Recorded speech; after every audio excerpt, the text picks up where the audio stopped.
Well, hello everybody. Larry Young here again with another segment of OLaMan Living Life with Purity. And today I want to kind of bring a few things back from the past up to the present again. And that is in some of my earlier segments. If you go back to the beginning, when I was trying to get across to people that how words have meaning and have importance, and it's important not to change the meaning of words, and that this is what people on a certain segment of our society were trying to do to try to change the culture and the narratives, trying to put out false facts, if you will, and also how it's so important for you to know who you are and to be comfortable in that and not let people take you off of that. When you know that you are who you are in God's design for you, there's a comfort that comes with that, and there's a peace that comes with that, and there's an understanding, and there's a diligence, because you have something to work towards, to resonate within you that comes out for the rest of the world to see who it is that you are. And so this is our personality, this is our values, this is our mission in life as we take it, is who you are and living that out to the best of your ability. And this is what I call purity, is being able to be confident in the work you're doing and the diligence you're putting forward in that to put out a good work product. Whether that work product be just taking care of your home, raising children, taking care of your community in some way.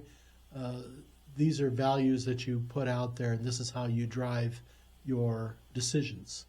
And when you put God into that framework of how your decisions are being made and the consideration in what you're doing, then that becomes this interior divine indwelling of the Holy Trinity. That is the target, I think, that we should all be looking for in our lives, no matter what church you go to, or even if you don't go to a church, to try to live this way in a pattern that exalts God and not man. So I'll put the heavy stuff out there first, but let's talk about cults. Now, in my lifetime, I've seen a number of the negative stereotype of cults. You know, I've seen the Jim Joneses, I've seen the Branch Davidians, I've seen the Grateful Dead heads.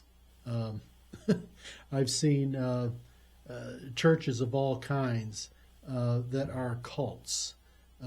Protestant churches, non-Catholic churches, I should say, are a little bit more loose with their cult practices, because they'll have individual charismatic people, let's call them that, that sort of drive their local train, if you will.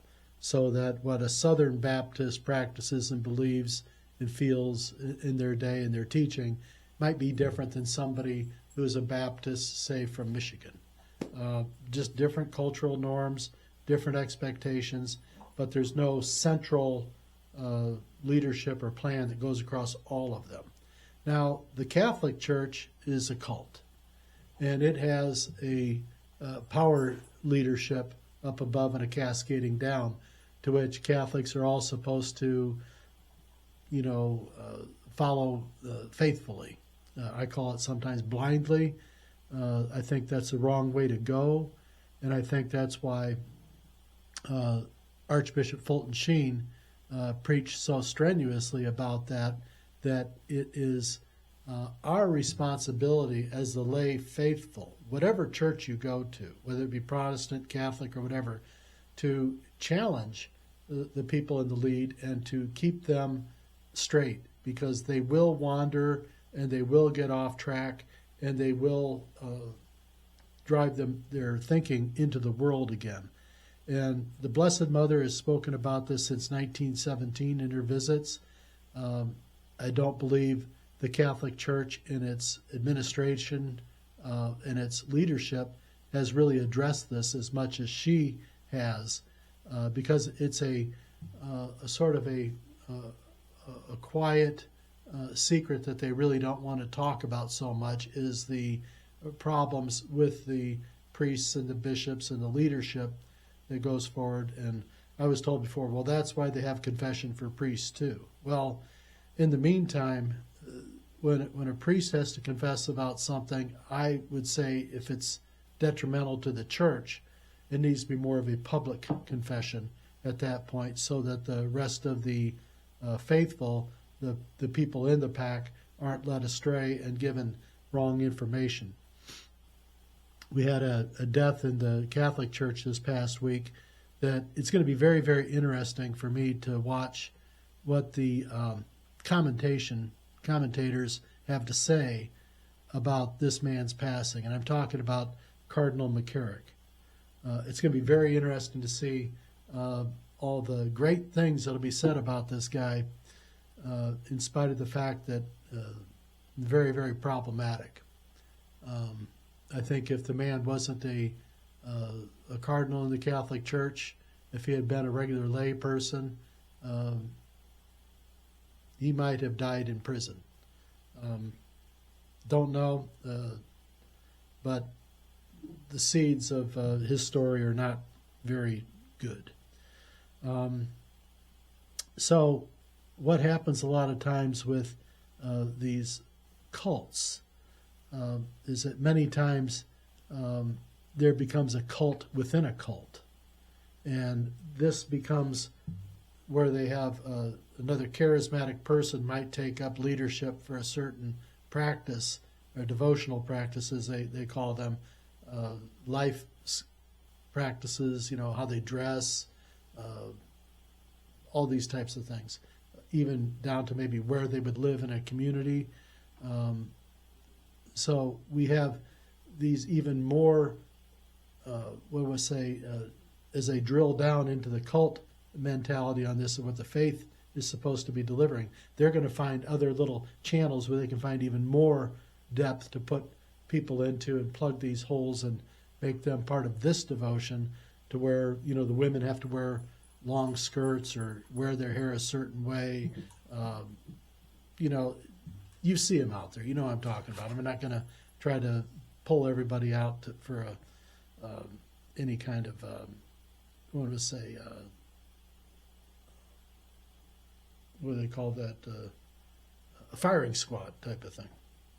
So we have these cults within cults that drive people into even more, distilled thinking about things. And so it can be dangerous in that regard too, because the pressures from other people to keep them in there to raise monies and stuff like that, it can be very, very, destructive to people's lives. In the process of trying to get them to being better Christians or Catholics or whatever the case may be. So right now we have another cult that is developing right before our eyes. And this has been going on for a number of years right now, but people can see what's going on.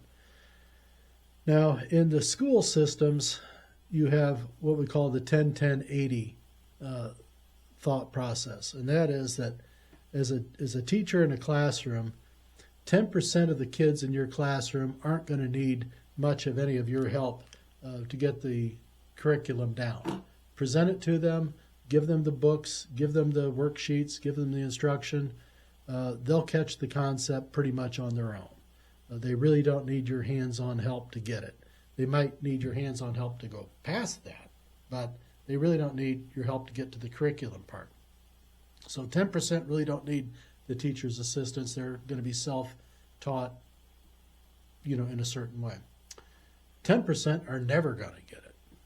They're never going to catch on to what the teacher is trying to talk about. They're going to go through, and with this whole No Child Left Behind strategy in the public schools, they're just going to be force-fed through and right on up. And that's why Johnny gets out of high school and can't even read at a third grade level.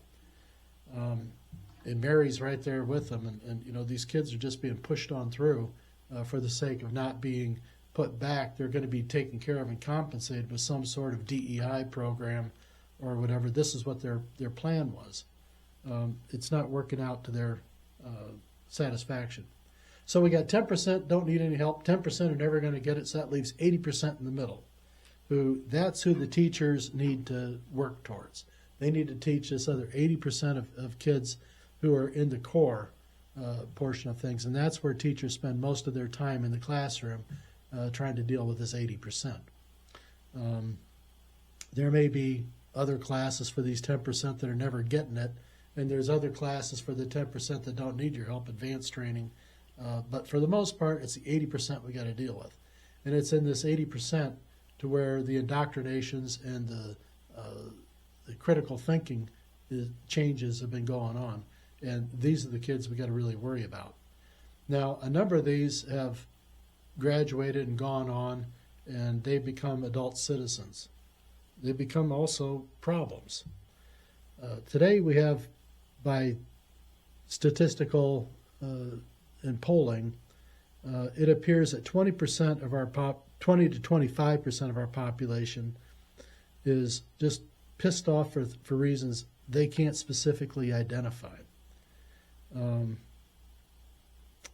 They were protesting this past weekend for the hands-off talking, and I don't know if they took it from the pro-life, or not the pro-life, but the pro-abortion group saying hands off our bodies. Now it's hands off our Social Security. Well, the people who are complaining about Doge or whatever wiping out Social Security don't even know what Doge is actually doing in trying to eliminate the fraud to try to save Social Security. Because if anyone wants to look at the economics that's going on and the actual numbers, Social Security and these other social services are completely out of money in 2 years. So that time that everyone's been kicking the can down the road for all these years with all these different patches and stuff like that, they've never addressed the real problem. And the real problem is you don't have enough younger workers coming up into the system to suspend the threat to the Social Security system, this big Ponzi scheme years. So I've been telling people since I was 40 years old, don't count on Social Security to be there for you. I'm at that point right now, and I don't know if it's going to last my lifetime. I don't know what's going to last in my lifetime. But Social Security needs to be rethought, and we need to get rid of this waste and this other just throwing money away is just no way to survive.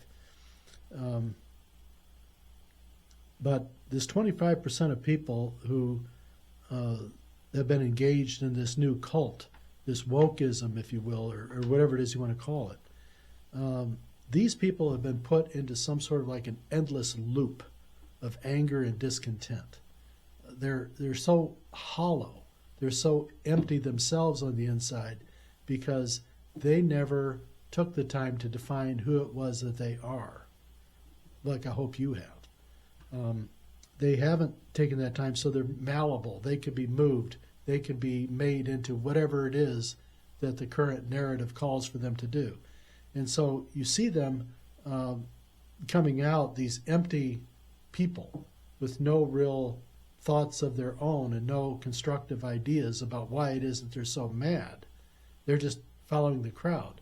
They're just another one of these guys. Okay, but right now they're empty and all they can do is push air. They got nothing. There's nothing in there. They're out. And so what we need to do is fill them with something productive and something meaningful and something that gives them hope and change in their own life. And they can help identify who it is that they are. So, everyone says, about the apples not falling far from the tree, can't judge a book by their cover. Well, if you look at a lot of these people, the cover does tell you what's inside the book. And you can see that they're not happy with their own selves and even their own, their self-images and things like this, what they portray. It's like they didn't even care what they put on that day to go outside. These people don't care. They're not working towards their own. They're living off of the government. They're getting help. They're not really putting their own effort into their lives. They're existing. They're not really producing. This has to change because there's no confidence that comes from just existing. You become shallow and scared and reliant and dependent. And this is, I think, a lot of what the governments want to do with the masses, because they're really afraid about the number of people and how are we going to keep these people content and not rising up in the years to come as AI and alternate means of production come along. We need to find a way to make these people have an interior spirit that gets them out to be productive and to be social and engaging and being interested in each other's lives, to see that everyone is productive and successful in their own right. So in the group being raised up, everyone comes up all together. You know, the old, all boats float with a rising tide. So they've been falsely protesting about Social Security benefits being taken away. They were on climate change for all these years, this Green New Deal type of thing. And then when something came along to irritate them, they attacked the guy who just years earlier they were saying was the messiah for energy, that being Elon Musk. And so it just shows that their attitudes about what they were pissing and moaning about before wasn't really what they were pissing and moaning about. It was just the topic of the day that they could get people out mobilized and cause malcontents to rise up. So there's no question about who's funding these things, because where they used to hide it before, now they're publishing it right on the signs, because these leftist groups want to be known. They want to be so known that people fear them and won't step out against them, because they want to try to go back to the canceling of these types of people again. So watch out for that. Be careful. Know where your sources are and who is driving the rhetoric, because this is how the war is being fought today. There's no doubt about it. We're in a war. And it's a war for the ideals, ideology, and what it is that we're going to stand for and who we are. So we can't let the bored and the lost souls be in charge of the direction that this train is going to go. Because these folks don't know who they are. They don't know where they're going. They just want to cry in the corner and piss and moan about things that they have no control over, and try to emulate and to drive influencers up that have no care or concern for them either. So these are the new gods of their church, these influencers, these politicians, these other people that are gaining all their clicks. So knowing who you are, staying with the definition of what words mean, don't let them change things around. This whole men and women's sports things, I mean, come on. It's just, women need to stand up. Women need to stand up, and they need to fight for themselves. Because like I said before, the men will do it for you, but they're afraid to step out when they've been told for so long to sit down and shut up. So the women need to lead the charge on this, and the men will be right there with them. But the women need to take their boots off the necks of these guys that they've been holding down for all these years. Figuratively. I mean, not literally, but figuratively. We can fix this. We just need to go back to God's natural design for us and realize that it works. It's always worked. What we just needed to do is we needed to open up the lines of communication and get guys to understand about putting their women on pedestals, and the women being thankful on that and reciprocating, with saying, no, you get up here with me. You're not putting me up here all alone.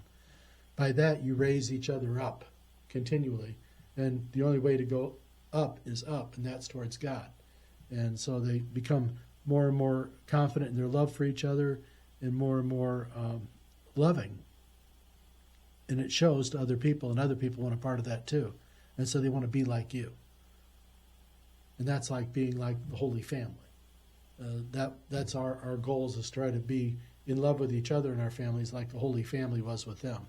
So they had a tough road to go, but we can get through this. So Our Lady had some instructions on this, and I tried to get this through to you in an earlier segment also. Our Lady wants us to simplify.